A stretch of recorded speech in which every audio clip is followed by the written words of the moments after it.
The Israeli-Hamas war in the Middle East is almost just burning the whole region up right now. And the way the United States is conducting its affairs, the way we're responding to it, reacting to it, is not just undermining American leadership. It's not just undermining American capacity to do foreign policy in the region. It's also having global ramifications that extend way beyond just this war here. And we have nobody better to unpack this today than friend of the show, Ambassador Chaz Freeman, who you all know and well. It's got the most incredible amount of knowledge and experience of any living American diplomat today. And we're always so thrilled to have you on. Welcome back to the show, Ambassador. Well, glad to be with you, Danny. And like a lot of these times, I wish we could just reminisce and talk about some things that here's the good things that are happening in foreign policy. We just haven't found many of them yet, but we're going to unpack some of this here. I want to start off by showing a clip by Marwan Bishara on Al Jazeera Network. Now, for some of our viewers who may not know, he's a very passionate man. He's definitely pro-Palestinian, so his lens is going to be clouded with that. But he, as always, makes some very poignant observations. And I want to get your comments on the backside of this, Ambassador, about how widespread these views are. One cannot be that hopeful, as if America has been the humanitarian in chief. Not just deceiving, it's mind-boggling. It's insulting to our intelligence. I mean, the United States has been a participant in the war cabinet meeting in the Israeli government. It's American arms, American money, and American diplomacy that allowed this plausible genocide to go forward the past 4 months.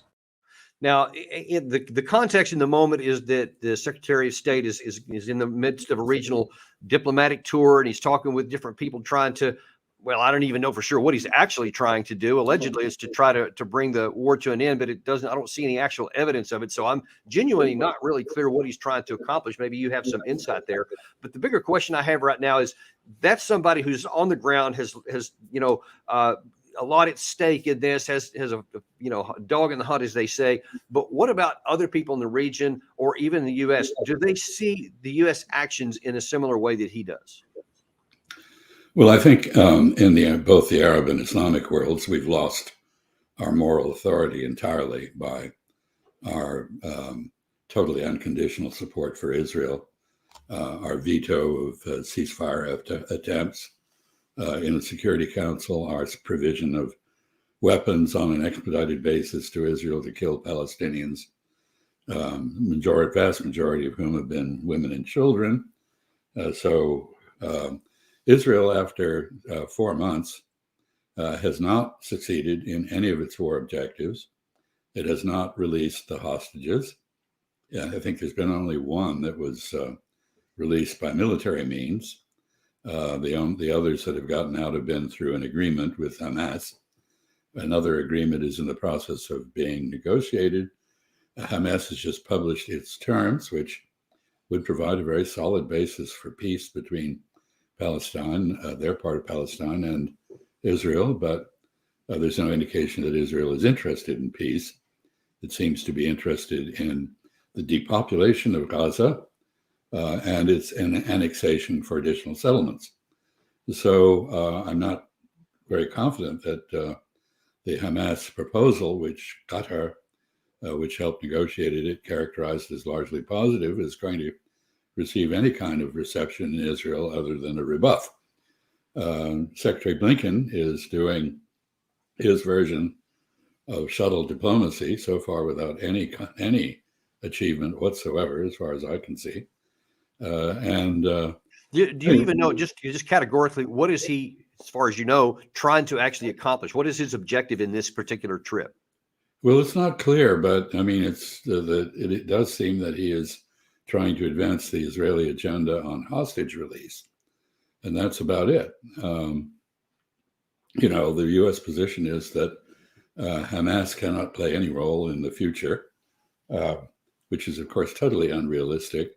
Not only did they win the last elections that were held in Palestine, but they have been the de facto authority, despised by some, but supported by many in the Gaza Strip. Their actions on October 7th, which were accompanied by huge atrocities, have been totally overshadowed by the Israeli atrocities in Gaza. And so you asked at the outset, what is this doing on a global basis? I think it is totally discrediting Israel. Israel will not recover from this in terms of its public image. Some countries have broken relations with Israel. I think there will be more in future. And the United States will be totally isolated on this in a way that is much more confrontational than it has been. We have actually been isolated for a long time, but we've been able to get away with it because the passion against us wasn't very strong. Now it is. I mean, the entire world is angry. In Israel, apparently, the media do not show much of what is going on in Gaza. They report only what Israeli soldiers are said to be doing, but they don't show the Palestinian suffering. Yeah, and the rest of the world sees that, and is convinced that Israel has the cruelest, least law-abiding armed force on the planet. Quite the opposite of the Israeli claim that they have the most moral army in the world.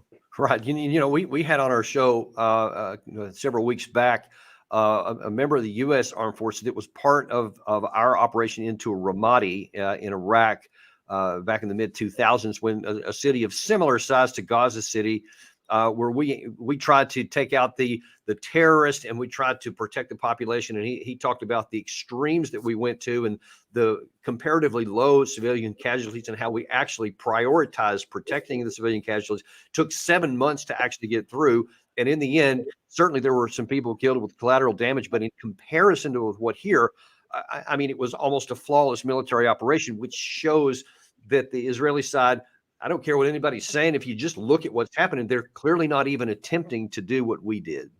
Well, more to the point, they are under orders from the International Court of Justice, the World Court, to cease and desist, to pay attention to the Genocide Convention, to stop killing civilians, to protect them, to allow humanitarian relief into Gaza. They are doing none of these things. And they have to report to the court, I think it's about a month from now, maybe less. They have to report to the court what measures they have taken to comply with the court order. I don't think they're going to have anything to say. Yeah, or if they'll even say anything. I want to shift gears just a little bit here and take a look at what the ramifications for American interest in American foreign policy are, because I'm going to show a couple of clips here about I think Blinken from this very trip right here. He was in Saudi Arabia, and I'm very interested in your view on this because you used to be an ambassador to Saudi Arabia, so you understand, some of the nuances of what they may mean, even in addition to what they say. But here is a clip from Blinken talking about how we're seeking for a settlement that's going to turn into normalization back together with Israel and Saudi Arabia. And here's what he had to say. But with regard specifically to normalization, the Crown Prince reiterated Saudi Arabia's strong interest in pursuing that. But he also made clear what he had said to me before, which is that in order to do that, two things are required: an end to the conflict in Gaza and a clear, credible, time-bound path to the establishment of a Palestinian state. Okay, now that's kind of been our position, really. Biden's from the beginning publicly. But then when you see how has Israel responded to this, and this is kind of at the heart of what I want to discuss in this whole show here, is what appears to me to be the significant degradation of American influence. And you actually touched on that at the bottom. But in December, there was an Israeli ambassador to the UK who was point blank asked, is there a possibility of a two-state solution? And she said this. Still a chance for a two-state solution? I think it's about time for the world to realize the Oslo paradigm failed on the 7th of October, and we need to build a new one. That new one include the Palestinians living in a state of their own? I think the biggest question is what type of Palestinians are on the other side. This is what Israel realized on the 7th of October. The answer is absolutely no. Why are you obsessed with a formula that never worked, that created these radical people in the other side? Why are you obsessed with that? Why are you obsessed with us not doing what we said and not wanting to go with you said? So that just complete, and that was actually in response to Biden, not so much even Secretary of State. But if anybody thinks, well, that was just an ambassador, but really what really matters is the prime minister, he eliminated any doubt when he said this last month. For 30 years, I am very consistent, and I'm saying something very simple. This conflict is not on the lack of a state of Palestinian, but the existence of a state, the Jewish state. And therefore, I clarify that in other arrangement, in the future, the state of Israel have to control on the entire area from the river to the sea. This is what happens when you have sovereignty. This truth I say to our American friends. And I also stopped the attempt to impose us a reality that will jeopardize us. A prime minister in Israel has to be able to say no when you need to and to say yes when you can. So I think it's pretty clear there. So maybe this is a pointless question to even ask you, but has America lost credibility among its senior leaders? Well, let me add a couple of correctives to this. Secretary Blinken made that statement that you put on. Admiral Kirby made a similar statement on behalf of the White House. The Saudi Arabian Ministry of Foreign Affairs has put out a correction saying there will be no normalization until there is a Palestinian state, not a path to one, with its capital in East Jerusalem, and the 1967 borders are restored. That's different. So this is a lot of wishful thinking directed mainly, I'm talking about our statements, Blinken, Biden, Kirby, directed at campaign donors in the United States. It is not serious diplomacy. And what is more, it is totally at odds with the Israeli government's position. Now, Hamas has just put out, as I said, an explanation of their response on hostage release and ceasefire. I think the Israeli government cannot possibly accept this. It involves 3 phases, 45 days each. In the first one, most of the Israeli forces would be drawn from Gaza. There would be no overflight, no reconnaissance. There would be a total ceasefire. There would be an increase in aid to Palestinian civilians. UNRWA would be restored. Now, we have followed Israeli dictates and suspended all of our humanitarian assistance to the Palestinians, which goes through UNRWA. And so we are not just complicit in the murder of Palestinians, now we are complicit in their starvation and other aspects of their misery. Whatever this is, it is not a viable path to American influence in the post-Gaza period. This will be remembered. Israel has made thousands, maybe tens of thousands of new enemies, and we have ensured that they are our enemies also. Now, So I'm this afraid that is very kind of reinforced in the current. There's a couple of competing bills on the Hill. One in the House for $17 billion for Israel, and one for 14 point something in the Senate. And it's unclear whether either of those are going to be passed. There's various threats of veto from Biden for either of them if they don't have anything. But one of the interesting things to me is that there are absolutely no strings attached to the money at all, no offsets, no money for other stuff. It's just like you can use it however you want. All these things we've been saying for the past 4 months about how we want to make sure they're more, driven by intelligence operations, how they take care of the people, whatever. All these claims, none of which have happened in Netanyahu unambiguously says, I'm just going to tell you no, but give me your $14 billion after the money we've already sent.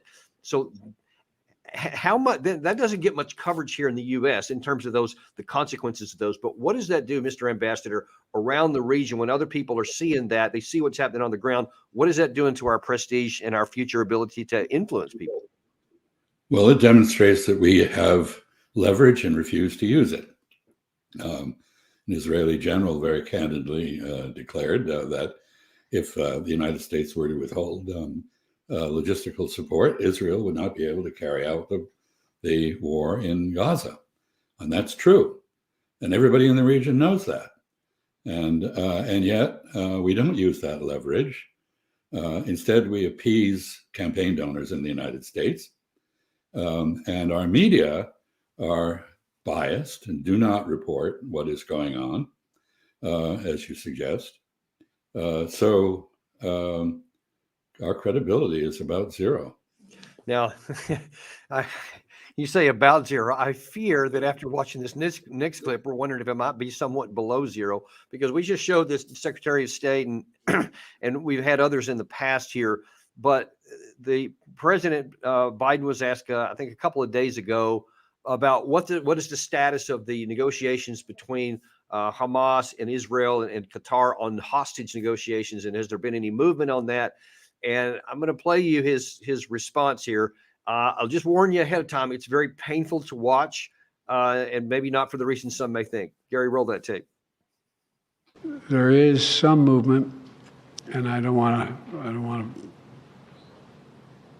well, maybe choose my words. There's some movement. There's been a response from there's been a response from the opposition, but yes, I'm sorry, from Hamas, but it seems to be a little over the top. We're not sure where it is. There's a continuing negotiation right now.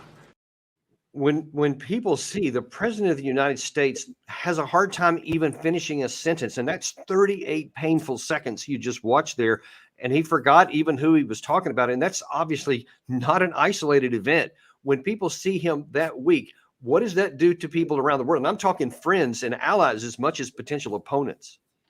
Well, I think, to be honest, the world now expects a Trump victory in the elections. They don't think Biden has any staying power. He has lost the support of many constituencies that were with him before. There is no enthusiasm for his return to office in another term. Many people remember that he declared he was only going to stay for one term, and that he was a bridge to a younger leadership.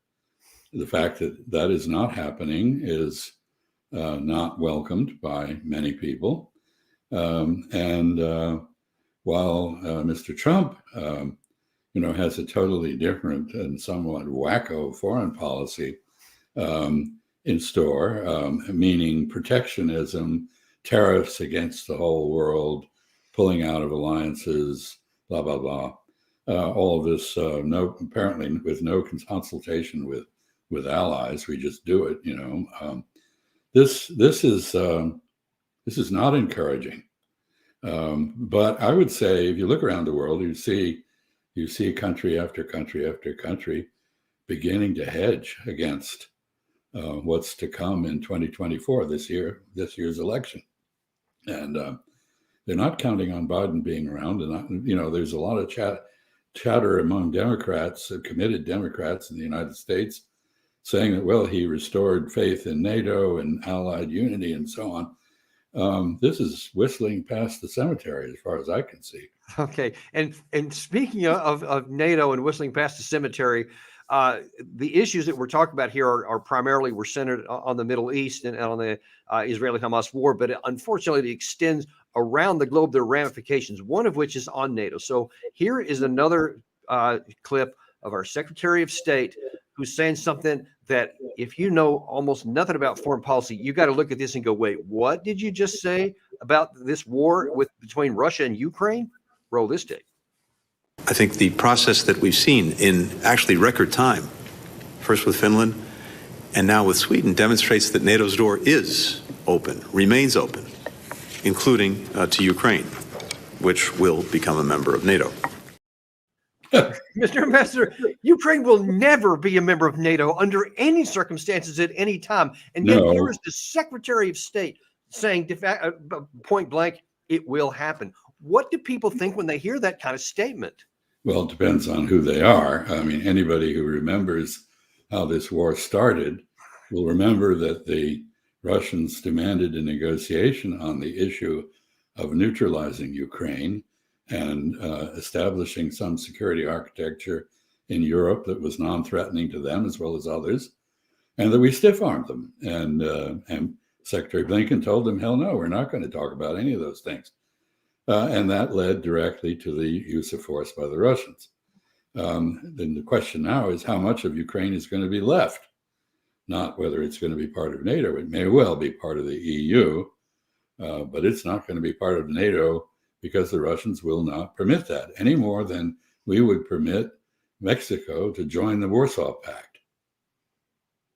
Yeah, and you know, and speaking of Mexico, there's also a movement. You kind of just alluded to this, I guess, is that because of all these things that are happening on the global stage, there, the global South itself seems to be hedging away. And I don't know if they're looking more to Russia in some cases or to China. How would you characterize how all of this is impacting our relations in the global South? Well, there's an organization called the BRICS, which started with Brazil, Russia, India, China, South Africa, and now has expanded to include Saudi Arabia and Iran and other countries. And it started as a sort of global protest movement against American hegemony, unipolar order that we wanted to impose. It's become much more than that. It's now doing actual things. And these include trying to devise alternatives to the dollar as a medium of settling trade transactions. That includes coordination of foreign policy on quite a wide range of issues. And as we speak, there is a joint Chinese, Russian, Iranian naval operation exercise being planned. So this is developing as something quite significant. And the global South is the global majority. And by the way, the BRICS are chaired this year by Russia. So much for isolating and weakening Russia, which is our objective in Ukraine. Now, we have apparently very little concern about protecting Ukrainians. We have a lot of concern about putting pressure on Russia. I see someone's put up the notice that, as I predicted, minutes ago, I hear it. Rejected just threw that up. this proposal. Lord have mercy. He's committed to continuing war, depopulating Gaza, and annexing it, and he's not going to flinch. So if Israel wants its hostages back, time's running out. You have to wonder how many of them have been killed by the Israeli bombardment of Gaza, or starved to death, along with their captors. This is inept, to put it mildly. Israel has not achieved a single one of its objectives, unless you count the immiseration of Palestinians as an objective. But I think, as we talked about the very first time I had you on the show on this topic, militarily, they are attempting to accomplish a political outcome, bring peace to Israel with military means that is almost literally and physically impossible to accomplish because of all the things that you see on the screen here and have daily for over 100 days now. It's adding more hatred to Israel by the day. And if they don't fully depopulate probably both the Gaza Strip and the West Bank, there's never going to be any potential for peace. It's going to get worse and worse and worse if things don't devolve into a regional war. That's the next thing I wanted to talk to you about real quick. All of these things that we're doing in the Red Sea with the Houthis, in Syria and in Iraq, trying to fend off these Iran-backed groups, calls daily against President Biden to expand this strikes into Iran proper. Do you see any prospect that we can avoid calamity there? Because just a couple of things recently, there was some news out that one of these shots in the Red Sea was only almost hit an American warship. Our last line of defense was able to stop that. And if that had happened, then again, the cries to go after Iran are going to be through the roof. And I think it's just a matter of time until more Americans are killed or a ship is hit or something. And then what happens if Biden sends military force into Iran or strikes direct Iran targets? Well, let me make 3 comments. We seem to have abandoned any means of communication other than bombing. That is how we send signals. This is a replay of what we did with North Vietnam. We're going to send you a signal by bombing you. Well, I've never seen any instance where a bomb produced an agreement. What it does is produce an enemy and fortify the ferocity of the fervor of the enemy against you. So that's the first point. Second, you used the phrase, which is common in the press, Iran-backed groups. They have agency. They are just as independent of Iran as Israel is of the United States. We give aid to Israel. Israel does not follow our dictates. That is such a good point. It does whatever the hell it wants. And the same is true of Hezbollah and Hamas and other groups. And the idea in Iraq, for example, the idea that some genius in Tehran is pulling all the strings is a very convenient delusion. So the third point I want to make is that our intelligence has not indicated that there is any connection between the attack on our base at Tower 22 and the Iranians. There is no connection except in our minds and Israel's mind. And this is very, very dangerous. Iran does not want a war. And in fact, in many respects, Iran has been a restraint on these very groups that we attribute control over it to. It doesn't want a war. One reason Hezbollah has been so cautious is because it knows that Iran doesn't want it to go to war. Now, that doesn't mean that Nasrallah, the head of Hezbollah, will not decide on his own to go to war. He could. And Israel is provoking Hezbollah in the on the northern border, even as it carries out its warfare in the south. So given how Iran is militarily, at least in some categories, inadequate to the task against the United States in terms of comparison of forces, certainly in missile capacity, they're certainly not any weak link. They have a lot of good stuff to use there. But what is your assessment of what Iran would do? What would be their reaction if Lindsey Graham gets his way and Biden finally does strike either IRGC targets, it cuts forces in Syria or Iraq, or if he crosses that physical line into Iran? What happens then? One serious possibility is that they close the Strait of Hormuz and shut off the world's oil supply. We've just seen Yemen, the unrecognized government in Yemen, what we call the Houthis, carry out the first land-based sea blockade. This has never been done before. They have a blockade on Israel and Israel's allies that they are implementing in the Red Sea. Iran has an even greater capacity to shut down the Strait of Hormuz, which is much more important than the commerce. So, I think we look at this. We tend to look at this as though it were a contest between bombers and tanks and things. It isn't. There are political military means as well as direct contests of military strength that our adversaries have. If technology and the superior of weapons were the deciding factor in war, we would have won in Afghanistan. We would have won in Vietnam. Right. We didn't. Yeah. So we should learn something from this, that technology is very helpful. It gives you an edge, but in the end, it's the balance of fervor. How intensely are you committed to an objective? Are you firm in your pursuit of that objective? Are your troops trained to pursue that objective? Do you have the discipline in your forces to carry out a strategy? Do you have a strategy? Or let's just start there. Yeah. This is basic stuff that anybody who goes to a military academy or command and staff college has to learn. The civilians who run our government have no concept of how to use force. They don't understand that you should not start a war until you know what end state you want to produce, and you should have a war termination strategy.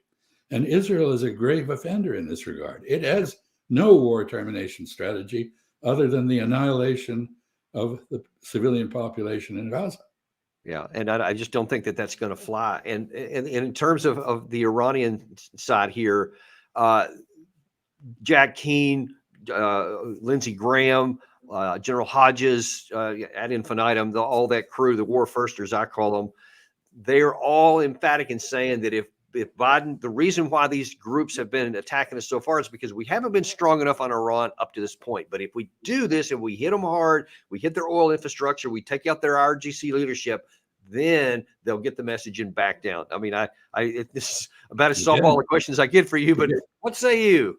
This again is the McCain approach: bomb, bomb, bomb, bomb Iran. And it's the substitution of the use of force for communication. You're not going to get an agreement by bombing people. This is a basic problem in a way that our political elite thinks about warfare. Our formative experiences are our Civil War, World War I, World War II, and perhaps the Cold War. In each, we pursued unconditional surrender of the enemy and then proceeded to try to morally reconstruct the enemy. If you're a Southerner, you remember Reconstruction. If you're German, you remember the Weimar World War II, World War I, and World War II. Really, the occupation hasn't ended in either Germany or Japan. Right. And if you're a Russian, you remember the Cold War and all the carpetbaggers who descended on Moscow to reform its economy, privatize everything, and give it all away to the oligarchs. This is how we think of war. We win, you lose. But that is not how war is usually conducted. Wars are... Although perversely, that did happen in Afghanistan, and we were on the losing side, but I digress. Well, yeah, sure. But I mean, my point is, I think William Tecumseh Sherman, the great general, said the purpose of war is to produce a better peace. How do you do that? You got to reconcile the enemy to the changed circumstances that you've produced with the war. The purpose of war is to adjust relationships and behavior on the part of an enemy. And you have to do that with a negotiated resolution. And we have not done that. Our approach has been, well, we beat you on the battlefield, so you're beaten, now you have to capitulate. Well, Saddam Hussein didn't do that. We just left him sitting there. And his statement to us was, well, you threw everything you had at us, at me. I'm still here. And George Bush just lost an election. And, so I'm tough. I'm in charge. And you haven't corrected that. And so, then you can supply the appropriate off-color suggestion. Right. In the last few minutes we have here, and this is probably going to be the hardest question I've asked you, in the context of all those things you just mentioned and the global ramifications of it, and the nature of our senior leaders at both the military, the White House, and the diplomatic corps, what can we do to reverse some of this right now to avoid a war in Iran we can't win, to end this war in Israel that's just slaughtering these innocent Palestinian people, and avoid any of these others, from blowing up into something else? What can be done right now? Very hard to say. I mean, normally when grave errors of judgment are being made, as they are, this is corrected in an election. What are the choices in this election? Is it going to correct any of this? Not clear. So the theory that somehow or other, the Ukrainians are going to win. Everybody's going to kiss and make up with Israel. The U.S. is going to return to being the leading moral authority on the planet. This is just not going to happen. So we need to fundamentally rethink our whole approach to foreign relations. We need to demilitarize it. We need to rediscover the merits of diplomacy and dialogue. Yeah. We need to be tough. We need to bargain hard, but we need to do something other than drop bombs on people if we want to bring them to agree with us. Yeah, and I think that's the bottom line. That's the most egregious. If you can boil it all down, is the unwillingness. I don't know if it's unwillingness or inability, because it literally could be either, to think in those kinds of terms, to where we have a negotiation, whether it's with Kim Jong-un, whether it's with the Ayatollah, Putin, or Xi Jinping, or any of these other people, to where we actually say, okay, what do you want out of this? We want these 5 things, but I guess if these 2 things are, if you need to have those, we can work with that. It's always 5 for me and none for you. And who's going to ever agree to that? And until we change that mentality, I don't see how this gets better. We have a civilian leadership that is militarily illiterate. They've not served in the armed services. They've not considered the limitations of the use of force. They don't understand what it can and cannot achieve. We have a military leadership that seems to be incapable of devising strategies. It can devise campaign plans. It's very good at that, but it is not good at coming up with a strategic approach to warfare. And we have a civilian population that doesn't know where half the countries we're invading are. So we need to raise our level of awareness, situational and otherwise, and that's going to take time. But we are a very resilient country historically. I am confident that if we make enough sufficient, if we continue doing the damage to ourselves that we are, sooner or later, like the famous mule that gets the 2x4 hit on the head, we will wake up and realize we got to take a different approach. Last question I want to ask is along that regard there, taking a different approach. You said to demilitarize our foreign policy. In this context, how do you do that? Well, I think for one thing, our mentality that, we're in charge of the world, it's all our sphere of influence, runs right up to the borders of China, Russia, Iran, and North Korea. And everything within that area we get to decide, or at least to influence. We got to give that up. We got to recognize the independent sovereignty of our allies. We got to deal with them as equals. We have to take their interests into account when we pursue our foreign policy, and not insist, as you see Secretary Blinken doing in these clips that you brought up, talking about our interests and not really talking about the interests of those we're dealing with. In other words, we need to rediscover statecraft. Yeah, that's. I think that's the bottom line, which is. We're the United States of America, for God's sake, the most powerful nation in the history, not in the world, in the history of the world. The history of the world. That's the problem.